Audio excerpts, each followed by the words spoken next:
Commander Zethkari had spent 15 years watching humans from his station at the edge of Valkyrian space. During all that time, he had never seen them back down from anything. They built cities on poison worlds. They fought wars they could not win until they found ways to win them. They pushed into dangerous space that other races avoided. This was why his people feared them. Today felt different. The screens showed massive ships leaving human colonies all along the border. Not just a few ships, but entire fleets. Cargo vessels, military cruisers, civilian transports, construction platforms. Everything was moving away from the outer systems toward human core space. Zethkari's assistant, Sub-Commander Vrelith, studied the readings with confusion. "Sir, the human mining station at Kepler 442 just went dark. All their equipment is gone. The colony ships from New Sol are heading toward the inner systems. Contact the humans," Zethkari ordered. "Find out what they are doing." The communication link connected to Administrator Park Min-jun on the nearest human colony. Park had always been direct in their previous talks. His face appeared on screen, but something was wrong. He looked tired, stressed, but strangely calm. "Commander Zethkari," Park said with a short nod. "I expect you have questions about our movement." "Your people are leaving their colonies," Zethkari said. "Are you finally accepting that you have pushed too far into dangerous space?" Park's expression did not change. "We are moving our assets to more secure positions. All human civilians and military personnel are being relocated inward." "Why now? What has changed?" Park hesitated for just a moment. "Sometimes, it is wise to take a step back and look at the bigger picture. We are consolidating our position. Humans do not consolidate. You expand. You push forward no matter what stands in your way. Things change." Park said quietly. "We need to focus on protecting what matters most." The link ended before Zethkari could ask more questions. Within hours, reports came in from across Valkyrian space. Human colonies were shutting down. Mining operations stopped. Trading posts closed. Military stations went silent. But this was not panic or chaos. The humans moved with purpose and organization. They took everything valuable and destroyed what they could not take. Zethkari reported to High Command on Valkyrian Prime. "The humans are retreating," declared Counselor Threshmak. "After decades of aggressive expansion, they are finally pulling back." "This is what we have wanted," agreed Counselor Yinthara. "They have been a threat to our space for too long." But Zethkari felt uneasy. "Council members, I have observed humans for many years. They do not retreat. When faced with impossible odds, they become more determined. When told something cannot be done, they find a way to do it anyway. Perhaps they have finally learned wisdom," Threshmak suggested. "Perhaps they understand they cannot continue their endless expansion." Reports came in from other alien governments. The Crystalline Queth Collective sent messages about human evacuations in their sector. The hive-minded Sornak reported similar movements. The ancient ethereal conclave confirmed that humans were withdrawing from disputed territories that had been contested for decades. Dr. Thisazara of the Queth Collective had studied humans longer than most. Her crystalline form reflected light patterns that showed deep thought as she reviewed the evacuation data. She had watched humans terraform dead worlds. She had seen them survive in environments that should have killed them. She had witnessed their stubborn refusal to give up, even when facing certain defeat. This coordinated withdrawal made no sense. She opened a communication link to her human colleague, Dr. Sarah Chen, who had worked with Queth scientists for 8 years. Chen's laboratory was usually busy with research projects, but today, it looked empty. "Sarah, where is everyone? What is happening with your people?" Dr. Chen appeared tired, like she had not slept in days. "We are relocating our research operations. Moving to more central locations." "But why?" Your work here was making excellent progress. Some projects need to be moved for better security, Chen said carefully. We need to protect our research and our people. Humans do not abandon their work. You told me once that humans never surrender. Never give up. Chen was quiet for a long moment. Sometimes the smart thing is to know when to step back. Sometimes you have to choose your battles carefully. The conversation ended, leaving Dr. Thisisara with more questions than answers. Across the galaxy, other species watched the human evacuation with growing confusion. The Sornak hive mind, which thought in patterns spanning thousands of years, could not understand this sudden change in human behavior. The ethereal conclave, ancient beyond measure, had never seen humans retreat from anything. Subcommander Vrelith brought Zethkari new reports throughout the day. Sir, the human fleet from Tau Ceti has passed through our sensor range. They are carrying massive cargo loads. Industrial equipment, habitat modules, even their orbital platforms. They are not just retreating, Zethkari realized. They are taking everything with them. Should we be celebrating? The humans have been our biggest concern for decades. Zethkari stared at the star charts showing human movements. Red arrows pointed inward from dozens of systems. Every human outpost, every colony, every mining station was emptying. The coordination was perfect, as if this had been planned for years. No, he said slowly. We should not be celebrating. Humans do not retreat unless something is very wrong. If humans are afraid of something, then we should be afraid too. The thought chilled him. In 15 years of watching humans, he had never seen them show fear.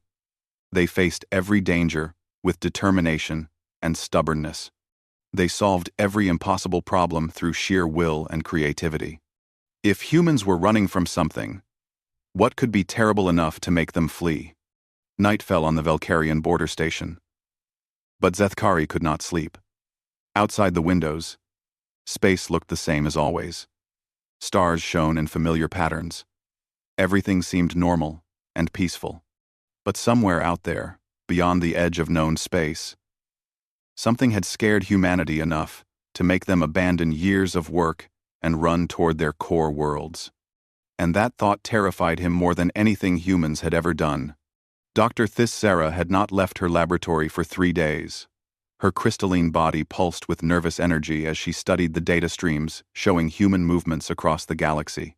As the leading xenobiologist for the Queth Collective, she had made human behavior her life's work. What she was seeing now challenged everything she thought she knew about them. The evacuation patterns were not random. Using her advanced analysis systems, Dr. Thisisara mapped every human departure, every ship movement, every abandoned colony. The results made her crystal core grow cold. Humans were not fleeing in panic.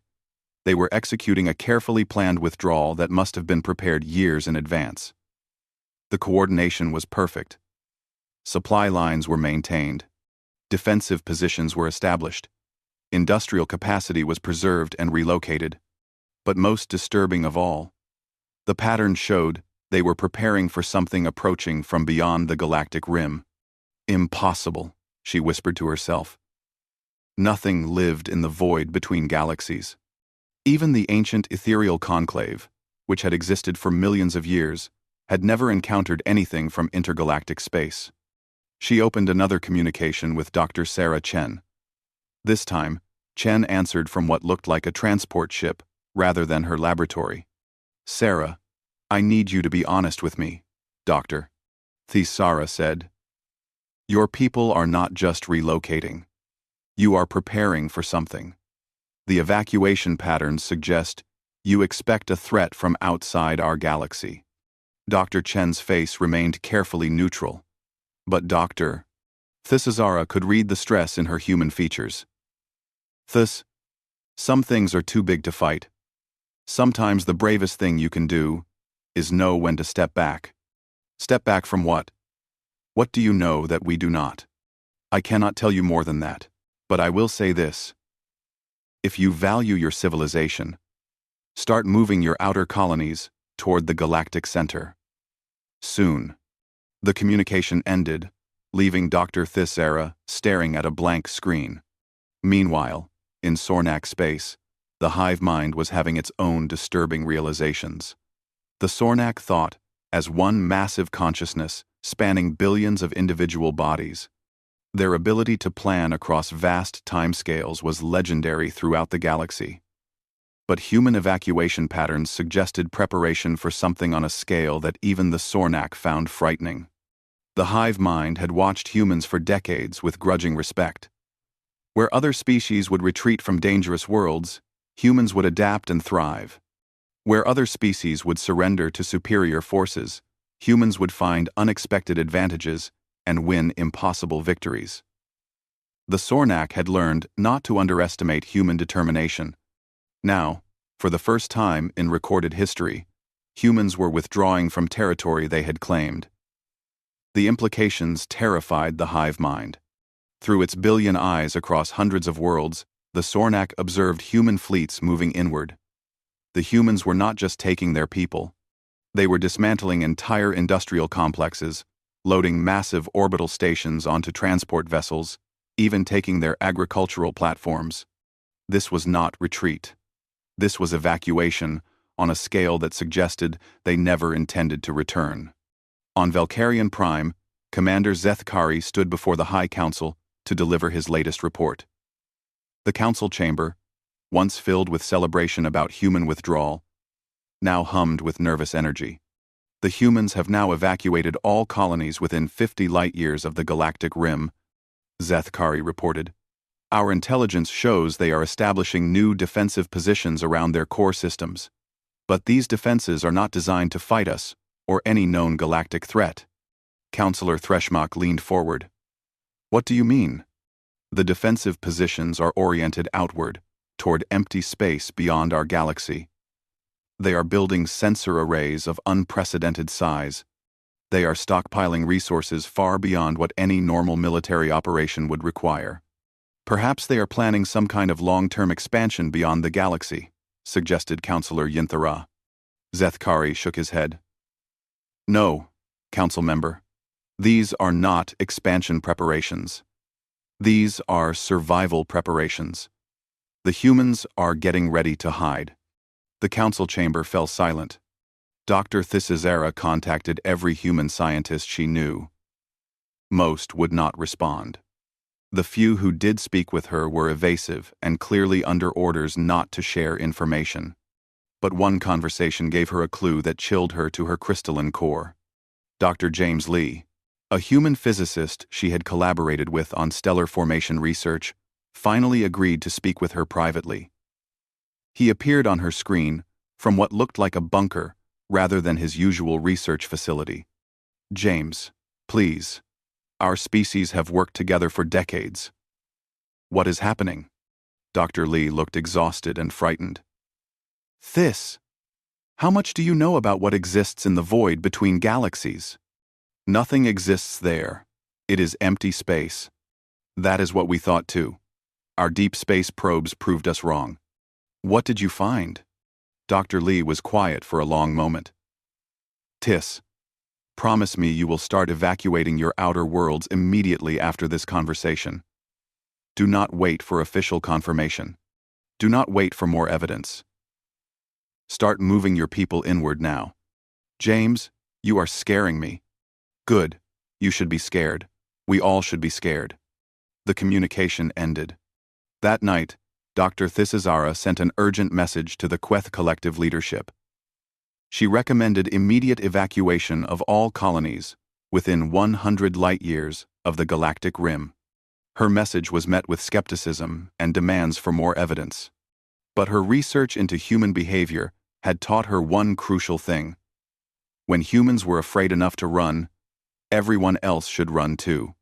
In the ethereal conclave, Ambassador Kethvar felt something he had not experienced in his million-year lifespan. Genuine uncertainty. The ethereals had witnessed the rise and fall of countless civilizations. They had seen galactic disasters, cosmic events, extinction scenarios. Nothing had ever made them consider retreat. But humans were different. In their brief time in the galaxy, humans had proven capable of the impossible. They survived where they should have died. They won where they should have lost. They adapted where they should have failed.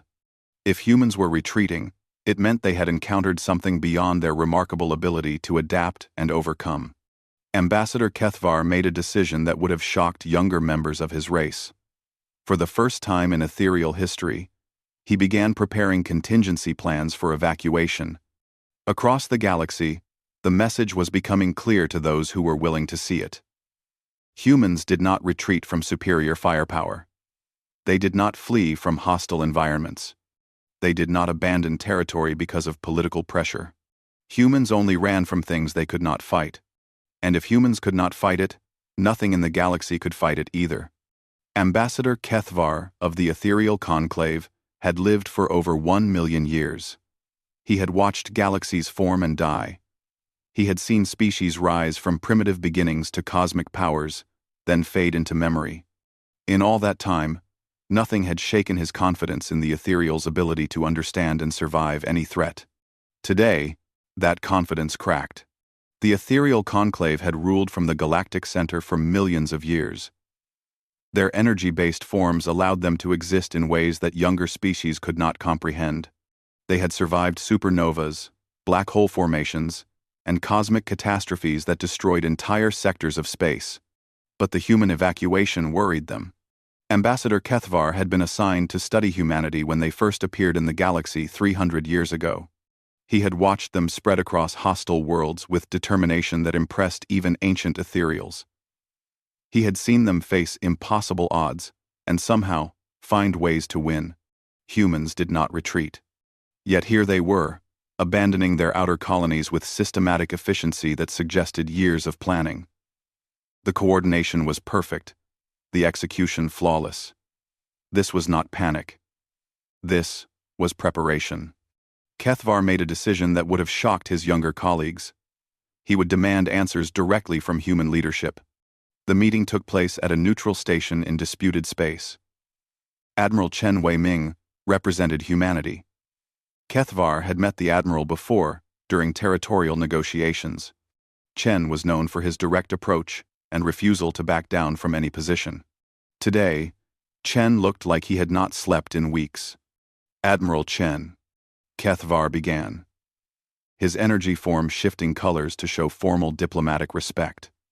The ethereal conclave requires an explanation for your species' sudden withdrawal from established territories. With respect, Ambassador, human territorial decisions are not subject to ethereal approval. Under normal circumstances, you would be correct. But these are not normal circumstances. Your evacuation patterns suggest preparation for a threat we do not understand. Chen was quiet for a long moment. The human's exhaustion was visible, but so was his grim determination. What do you want to know? Number far. Oh no, card. What are you running from? The question hung in the air between them. Chen's hands gripped the edge of the conference table. When he spoke, his voice was barely above a whisper. We call them the Devourers. Kethvar's energy form flickered with surprise. I am not familiar with this species. They are not from our galaxy. They come from the void between galaxies. They feed on stellar energy, planetary cores, and... Chen paused. And consciousness itself. The temperature in the room seemed to drop. Kethvar had never heard of anything that consumed consciousness.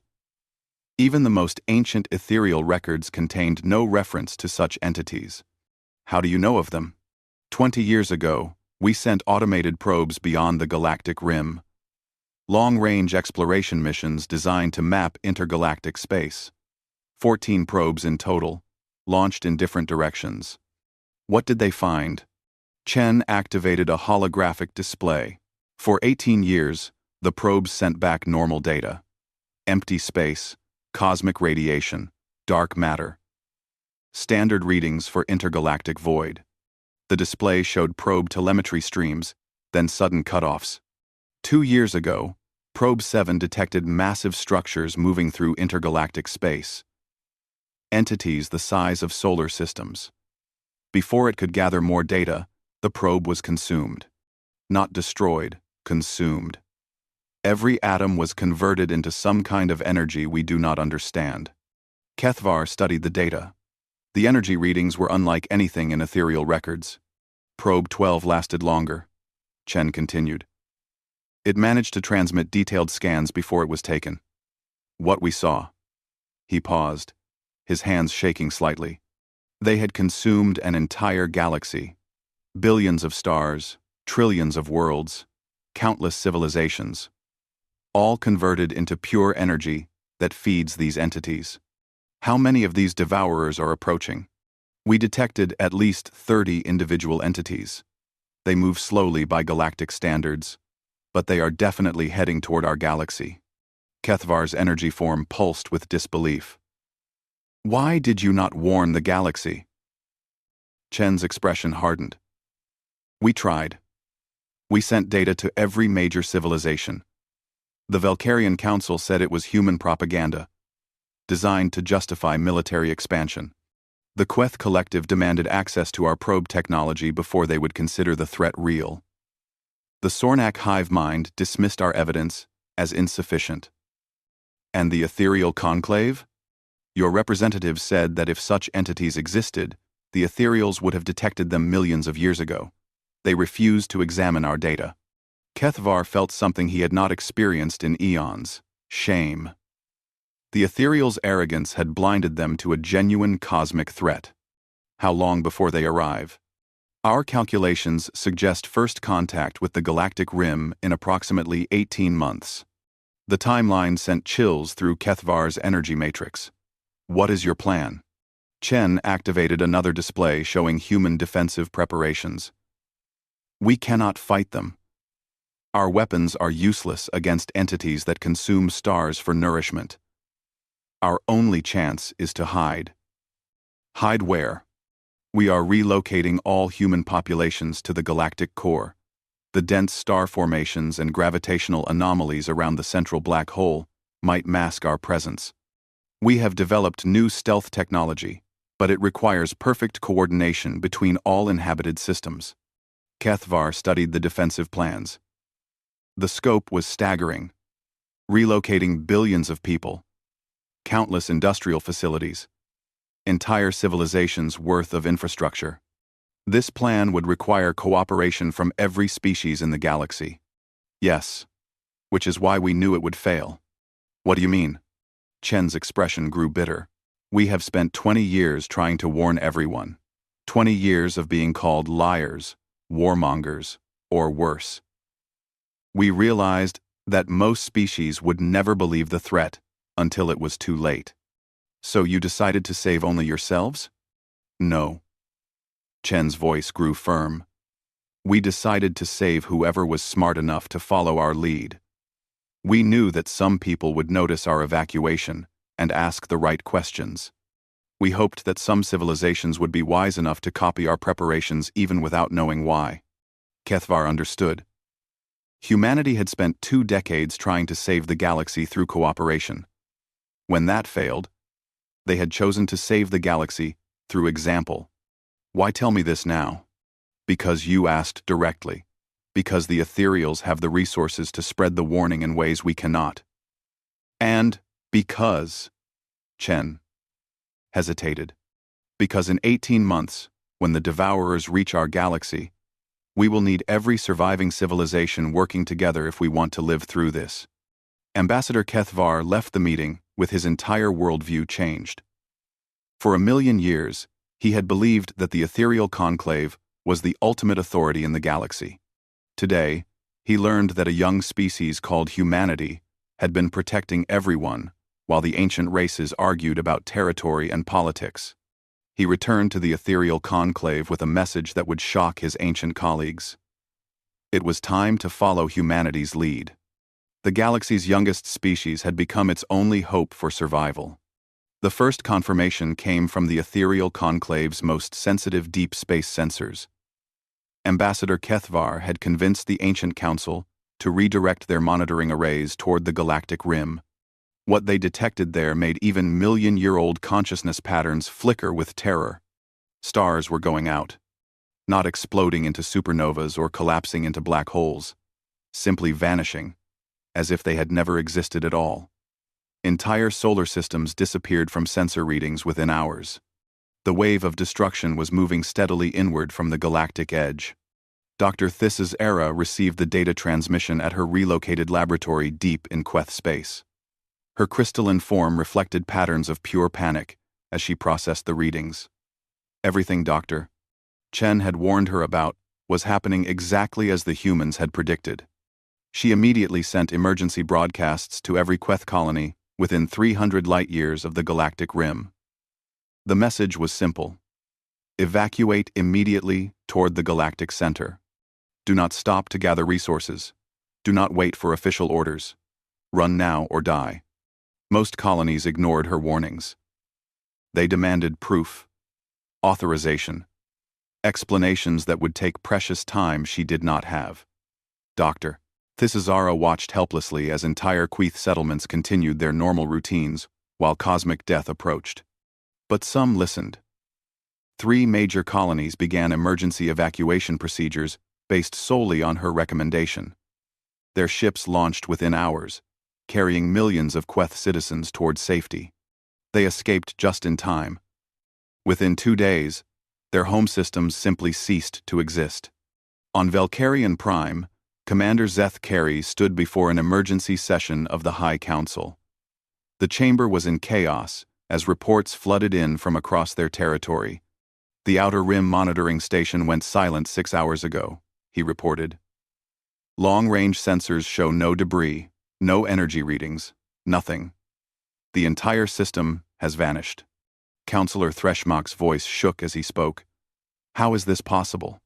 What could destroy an entire solar system without leaving any trace? The humans tried to warn us, Zethkari said quietly. 20 years ago, they sent us data about entities approaching from intergalactic space. We dismissed it as propaganda. Oh, you believe this is the same threat? I know it is. The attack patterns match exactly what human probe data predicted. Counselor Yinthara stood shakily. What do? We follow the human evacuation plan.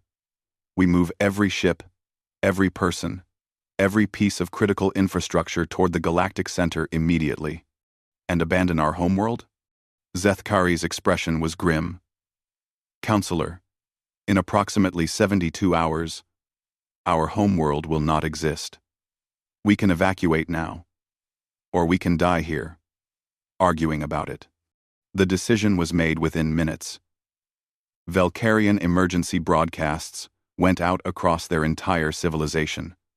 Every available ship was pressed into evacuation service. Industrial facilities began dismantling critical equipment for transport. Orbital platforms prepared for relocation. The coordination was nowhere near as smooth as human operations, but it was fast enough. Most of the Valkyrian population escaped before their core systems were consumed. In Sornak space, the hive mind faced its greatest challenge in recorded history. For the first time, in millions of years, the collective consciousness experienced genuine fear. The approaching entities threatened not just individual bodies, but the unified mind itself. The hive mind made a decision that shocked every other galactic civilization. It sent envoys to human command centers with a simple message: we submit to human authority in this crisis. Tell us how to survive. Admiral Chen Wei-Ming received the Sornak delegation aboard his flagship in the galactic core. The irony was not lost on him. Species that had refused to listen to human warnings for decades were now begging for human protection. We need complete coordination, he explained to the assembled alien representatives.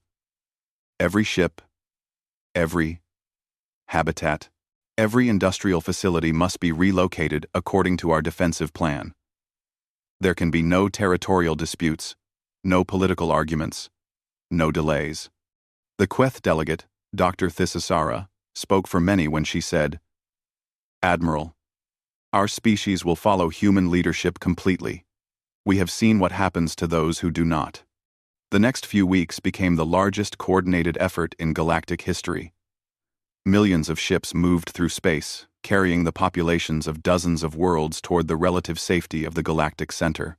Human logistics coordinators worked around the clock to manage refugee fleets that stretched across light years. Captain Kim Yoon-seo volunteered to lead a desperate reconnaissance mission to document the approaching threat.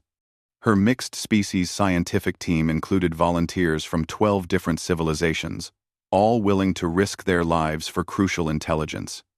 What they found at the galactic rim defied every scientific understanding they possessed. The Devourers were not ships or machines or even biological entities in any recognizable sense. They were vast constructs of organized energy and matter that consumed reality itself.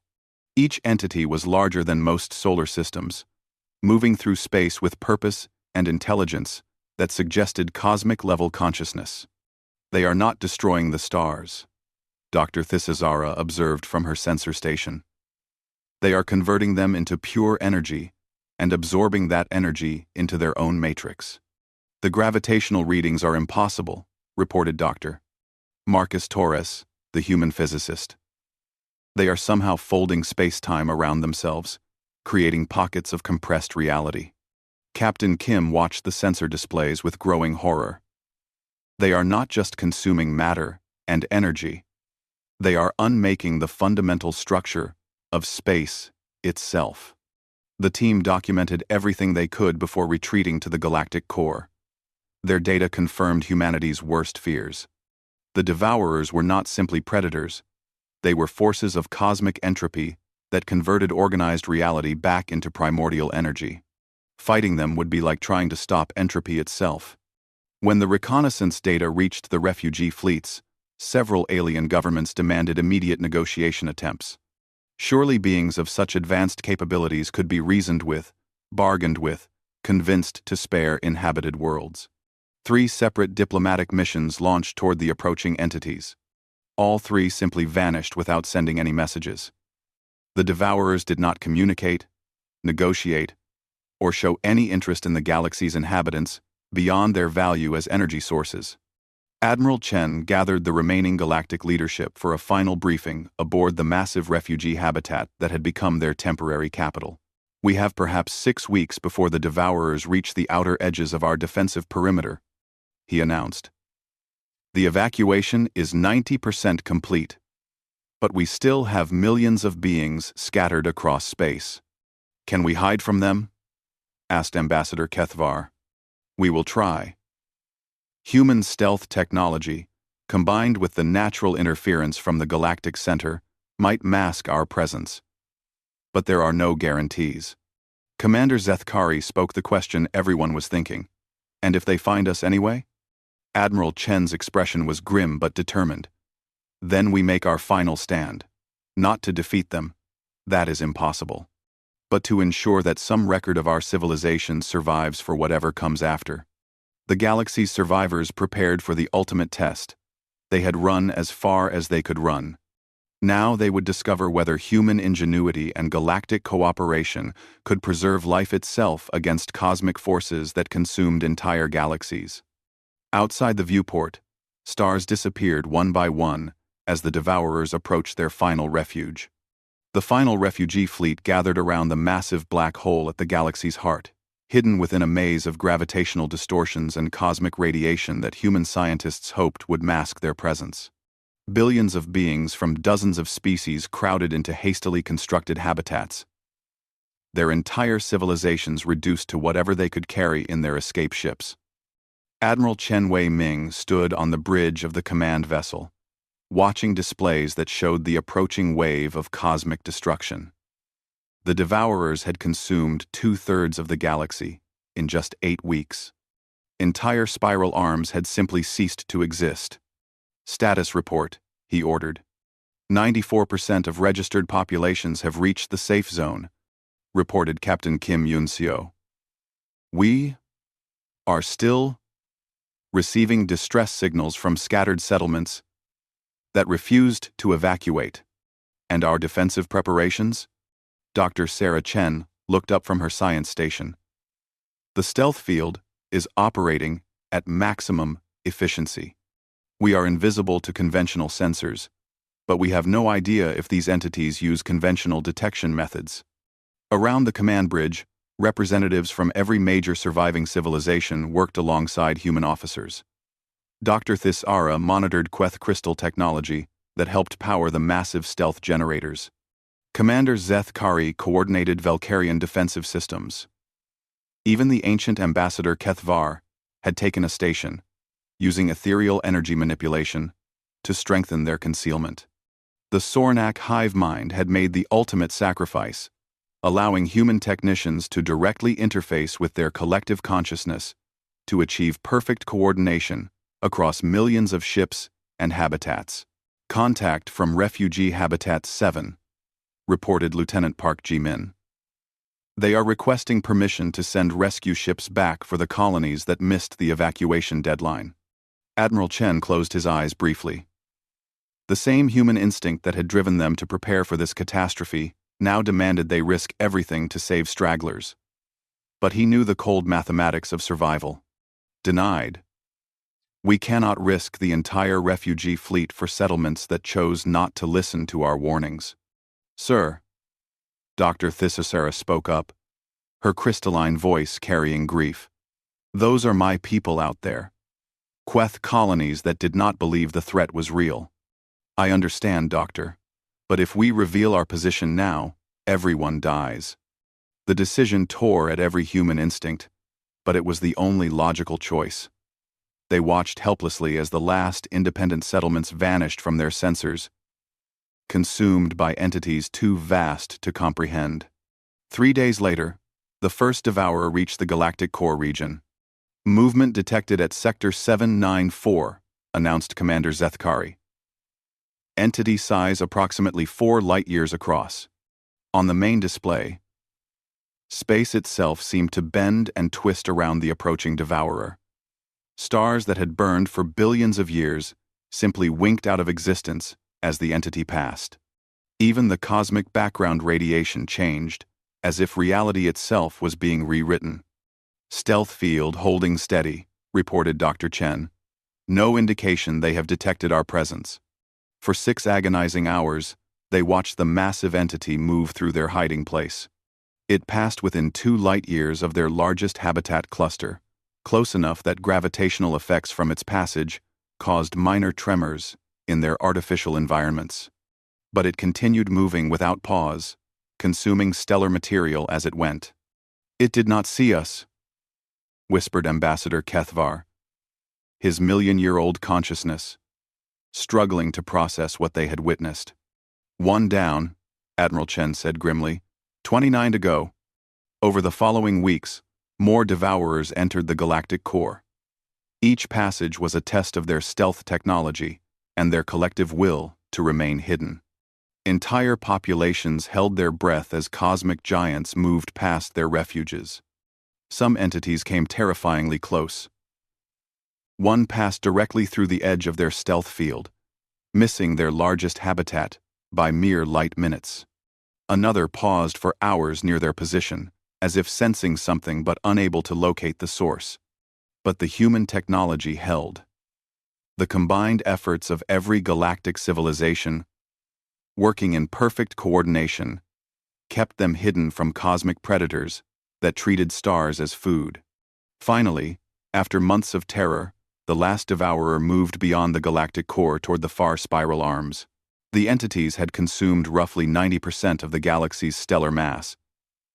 But they had missed the hidden refugee fleet entirely.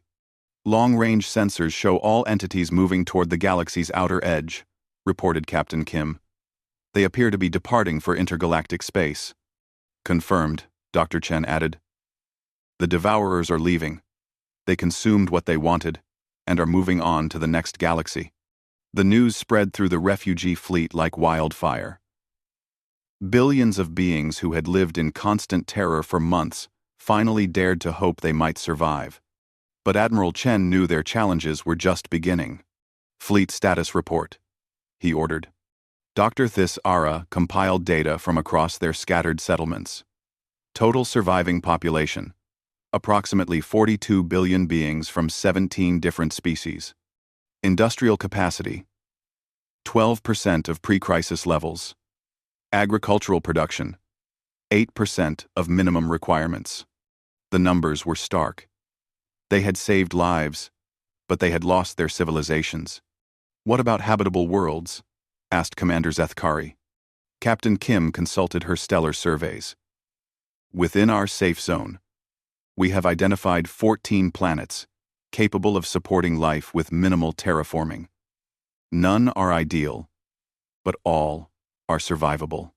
14 worlds to support 42 billion people, Ambassador Kethvar observed. We face challenges that will test us for generations. Admiral Chen stood before the assembled representatives of the galaxy's survivors. These beings had lost everything: their homeworlds, their nations, their entire civilizations. But they had lived through the impossible. We have survived, he announced. But survival is not enough. We must rebuild. Not separate civilizations competing for resources, but one unified community working together. Under human leadership? Asked Dr. Thisasara. Chen shook his head. Under cooperative leadership. Humans proved we could prepare for the impossible, but rebuilding requires the best skills from every species. Queth crystal technology will power our new cities. Valkyrian engineering will construct our habitats. Ethereal energy manipulation will terraform our worlds. Sornak coordination will manage our resource distribution.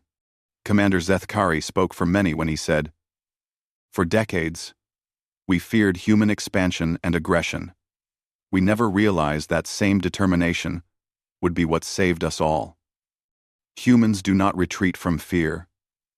Ambassador Kethvar observed, "You retreat with purpose, always planning for comeback." The refugee fleet began the long process of rebuilding civilization in the galaxy's ruins. It would take centuries to restore even a fraction of what they had lost. Many species would need to blend their populations just to maintain genetic diversity. Traditional boundaries and territories meant nothing now. But they were alive. Years later, when the first mixed species colonies were thriving on their new worlds, Commander Zethkari often thought about that day when he first watched humans fleeing their border colonies. At the time, he had wondered what could be terrible enough to make humans retreat.